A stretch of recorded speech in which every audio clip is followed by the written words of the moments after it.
ধৈর্য এমন একটা জিনিস যেটা নবীদের গুণ।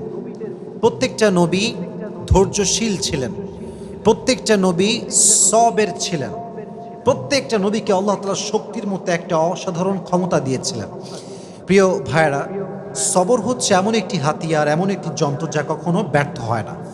সবর এমন একটি যন্ত্র যা কখনো বৃথা যায় না, এবং সবরকে আল্লাহ তাআলা এমন একটি তীর বানিয়েছেন যা কখনো লক্ষ্যভ্রষ্ট হয় না, এবং সবরকে আল্লাহ তাআলা এমন একটি দুর্গ বানিয়েছেন যা কখনো ধ্বংস হয় না। একটা বিষয় খেয়াল রাখেন, ওয়াসবিরু ইন্নাল্লাহা মা'আস সাবিরিন। আল্লাহ তাআলা বলেছেন তোমরা ধৈর্যশীল হও, এবং মনে রেখো যে সবর করে, যে ধৈর্যশীল হয়, তার সঙ্গী হয় একজন, তিনি কে? আল্লাহ তার সঙ্গী হয়। এখন প্রশ্ন হচ্ছে যে সবর, ওয়াই সবর ইজ মোস্ট ইম্পর্ট্যান্ট? সবরটা গুরুত্বপূর্ণ কেন? আমার চোখে চোখ রাখেন, আমি একটু বোঝাবার ট্রাই করি যে সবরটা গুরুত্বপূর্ণ কেন। আচ্ছা, একটু ফিল করেন যে আমাদের জীবনে একটা বিপদ আসছে। হয় আমার বাবা মারা গিয়েছে, আমার জব আমি লস করে ফেলেছি, জব হারায় গেছে, অথবা আমার কোনো ইনজুরি হয়েছে, কোথাও আঘাত লেগেছে। আচ্ছা বলেন তো, এই সমস্ত প্রত্যেকটা ড্যাঞ্জারে আমার দিকে তাকান, ধৈর্য ছাড়া কোনো গতি কি আছে?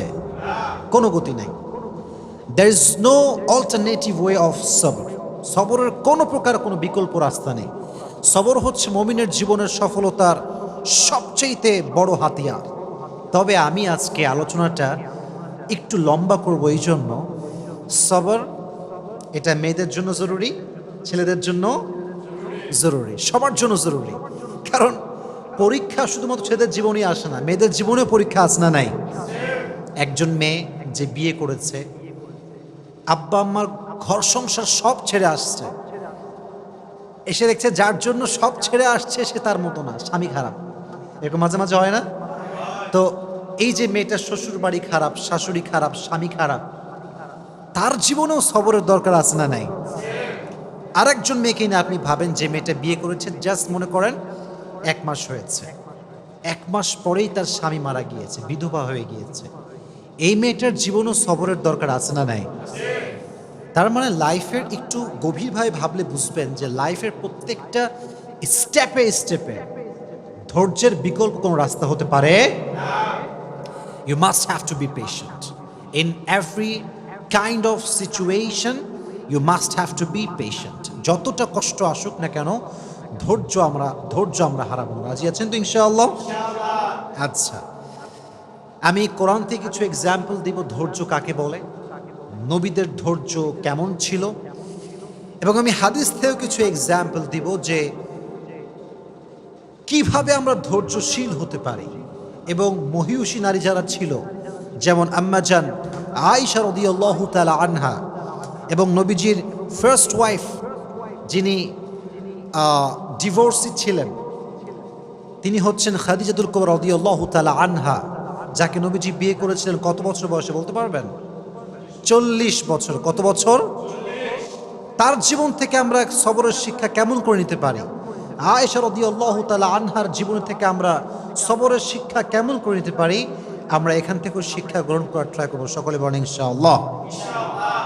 আচ্ছা, ফর এন এক্সাম্পল, মনে করেন কেউ আপনাকে অপবাদ দিয়েছে, আপনি কাজটা করেন নাই, আপনি এই ক্রাইমটা করেন নাই, তাও মানুষ আপনাকে ব্লেম করছে।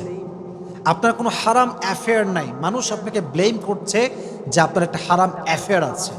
এটাকে আমরা বাংলাতে বলি অপবাদ। আমরা বলি কি? অপবাদ বা তহমত।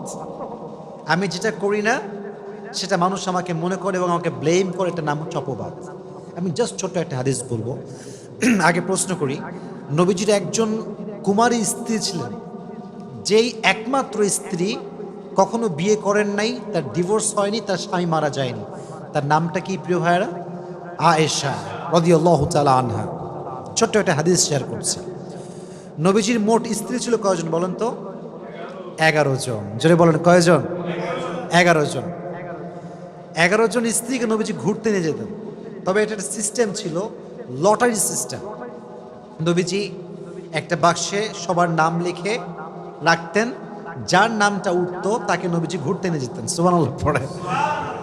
What an amazing system. যার নাম উঠতো তাকে নবীজি নিয়ে ঘুরতে যেতেন। তো একবার নবীজি লটারি করলেন, একটু মনোযোগ দিয়ে শুনতে হবে। লটারি করার পরে আম্মা জানা আয়েশা রাদিয়াল্লাহু তাআলা আনহার নামটা লটারিতে উঠল, নবীজি ঘুরতে নিয়ে গেলেন। এটা একটু লম্বা স্টোরি, বাট আপনাকে মনোযোগ দিয়ে শুনতে হবে, কারণ এখানে একটা অনেক বড় সবরের শিক্ষা আছে। সেই যুগে ঘুরতে যাওয়া হতো মেয়েদেরকে নিয়ে, ওয়াইফদেরকে নিয়ে। এটাকে বলা হতো হাউদাজ, আমরা বলি এটাকে পালকি। আগের যুগে বিয়ে হতো কিসে করে? পালকিতে করে। হাউদাজ এটাকে আমরা আরবিতে বলি পালকি। পালকিতে চড়ে বিয়ে হতো, হতো না? আগের যুগে এটা সিস্টেম ছিল। তো তখনকার যুগে এভাবে পালকিতে চড়ে ঘুরতে নিয়ে যাওয়া হতো। তো আম্মা জান আয়েশা রাদিয়াল্লাহু তাআলা আনহাকে পালকিতে চড়ে নিয়ে যাওয়া হচ্ছে ঘোরার জন্য। তো যখন কাম ব্যাক করবে বাসার দিকে, এক্স্যাক্টলি ওই সময় এসে আম্মা জান আয়েশা রাদিয়াল্লাহু তাআলা আনহার প্রকৃতির চাপে তিনি প্রকৃতির ডাকে সাড়া দেওয়ার জন্য বের হন, মানে পালকি থেকে নামেন। যেটা হয় সেটা হচ্ছে পালকি থেকে নামার পরে উনি একটু দূরে যান প্রকৃতির ডাকে সাড়া দেওয়ার জন্য। এখন মজার বিষয় হচ্ছে আম্মা জান আয়েশা রাদিয়াল্লাহু তাআলা আনহা ছিলেন, she was slim, she was not fat. উনি খুব চিকন ছিলেন, মোটা ছিলেন না, চিকন ছিলেন। চিকন মানুষ কোথাও উঠলেও বোঝা যায় না, নামলেও বোঝা যায় না, কারণ সে স্লিম বডি বিলং করে। মোটারা কোথাও উঠলে দেখবেন মাঝে মাঝে মোটারা রিকশায় উঠলে রিকশার জায়গায় থাকে না বসা। তো এটা হচ্ছে বডির ডিফারেন্স। তো কি হলো, উনি যখন প্রকৃতিটাকে সাড়া দেওয়ার জন্য গেছেন, যেই সাহাবি পালকিটা টানছিল, পালকিটা নিয়ে যাচ্ছিল, ওই সাহাবি বোঝে নাই যে আসলেই আম্মা জান আয়েশা উঠেছেন নাকি উঠেন নাই। যেহেতু উনি স্লিম ছিলেন, উঠলেও যা, না উঠলেও উনি নিয়ে চলে আসছে। আম্মা জান আয়েশা রাদিয়াল্লাহু তাআলা আনহা যখন প্রকৃতির ডাকে সাড়া দিয়ে ফিরে আসেন, দেখছেন পালকি নাই। পালকি কোথায়? পালকি আর নাই, পালকি চলে গিয়েছে, কারণ সে ভেবেছে এখানে আয়েশা রাদিয়াল্লাহু তাআলা আনহা আছেন। তো উনি যখন ফিরে আসলেন, দেখলেন পালকি নেই, তখন উনি খুব সবরের সাথে অপেক্ষা করলেন। যখন দেখলেন অপেক্ষা করেও আসছে না, তখন তিনি কি করলেন জানেন? সুন্দর করে মরুভূমিতে শুয়ে পড়লেন চাদর মুড়ি দিয়ে। চাদর মুড়ি দিয়ে শুয়ে পড়লেন।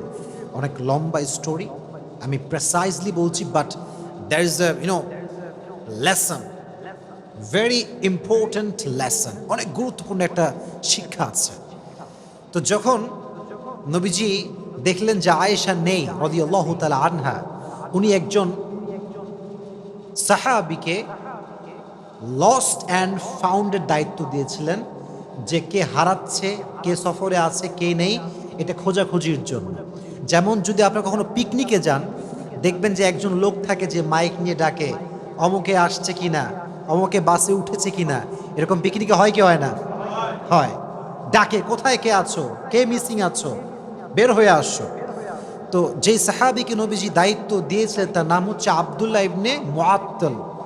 আব্দুল্লাহ ইবনে মুআত্তাল রাদিয়াল্লাহু তাআলা আনহু। উনি এবার আয়েশা রাদিয়াল্লাহু তাআলা আনহাকে খোঁজা শুরু করলেন।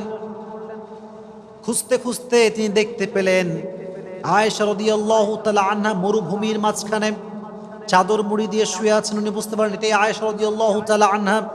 উনি ডাকলেন না, গিয়ে কথা বললেন না, চুপচাপ দাঁড়িয়ে থাকলেন। যখন আয়েশা টের পেল যে এখানে কেউ এসেছে আমাকে নেওয়ার জন্য, উনি চলে আসলেন। এবার তাকে নিয়ে সে ফিরে আসলো নবীজির কাছে।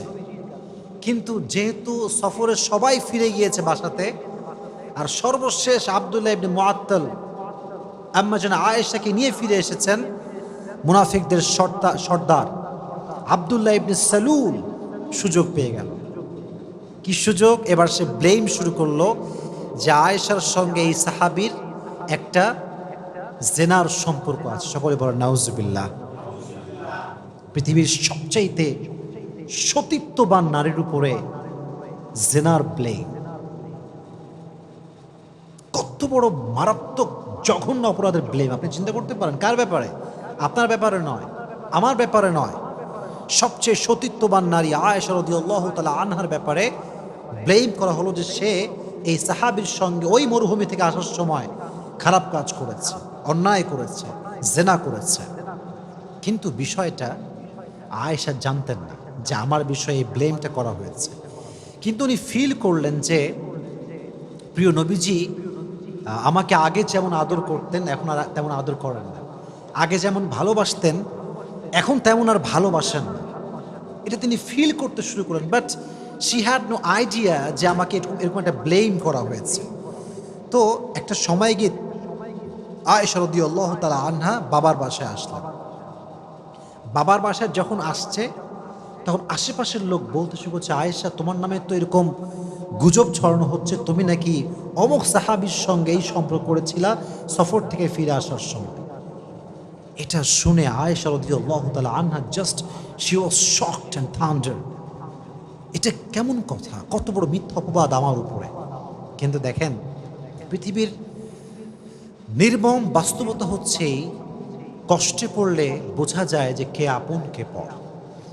কষ্ট বিপদ হচ্ছে এমন একটা